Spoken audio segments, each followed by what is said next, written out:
আসসালামু আলাইকুম, সবাইকে রমজানের শুভেচ্ছা।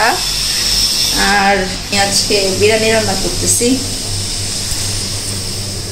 এই যে গরম,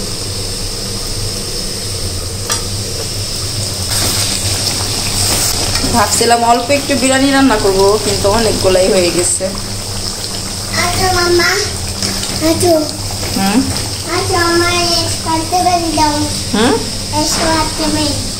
যাও, দাঁড়াও, আসতেছি, যাও। আমি এটা নাড়া দিয়ে আসি, দাঁড়াও। গ্যাসও কমে গেছে, বিকাল হইলেই গ্যাস কমা যায়। গতকালকে আবার খুব সুন্দর দেখছো। তাবাসু, তুমি এসি ছেড়ে রাখছো? হ্যাঁ, দরজা জ্বালানা সব খোলা, আমার মেয়ে এসি ছেড়ে রাখছে। এই যে তাবাসু, এই তাবাসু,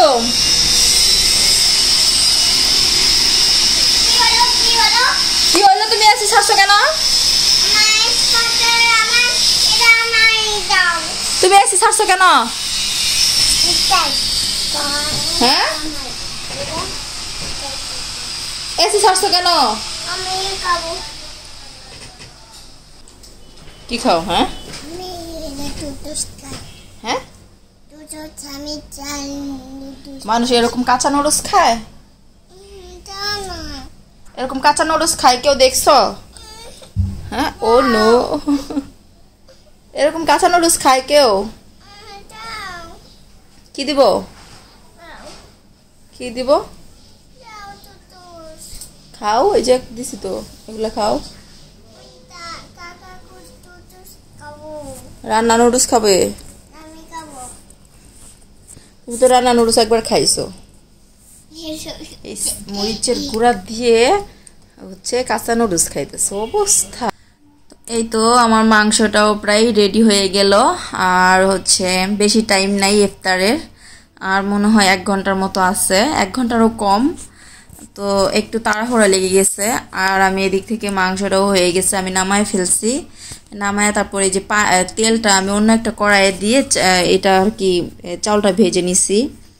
অন্যভাবেও রান্না করা যায়, যেমন আমি চাউলটা যদি মাংসের মধ্যে দিয়ে ওভাবেও বসায় দিতে পারতাম। আসলে চাউলটা একটু ভেজে দিলে কি হয়, একটু বেশি ঝরঝরা হয় বিরিয়ানিটা। এই জন্য আমি আলাদা করে একটু ভেজে নিলাম। আর গরম পানি দিয়ে দিছি পরিমাণ মতো, সব কিছু দিয়ে। আর এখন তো আমি লবণও চেক করতে পারবো না, কারণ হচ্ছে রোজার দিন। তো এই যে বিরিয়ানি রেডি। আর এই বিরিয়ানিটা অনেক বেশি ঝরঝরা হয়েছিল, আর এত মজা হয়েছিল। আমি তো ভাবছিলাম যে লবণ বেশি হবে বা না কম হবে, একদম পারফেক্ট ছিল।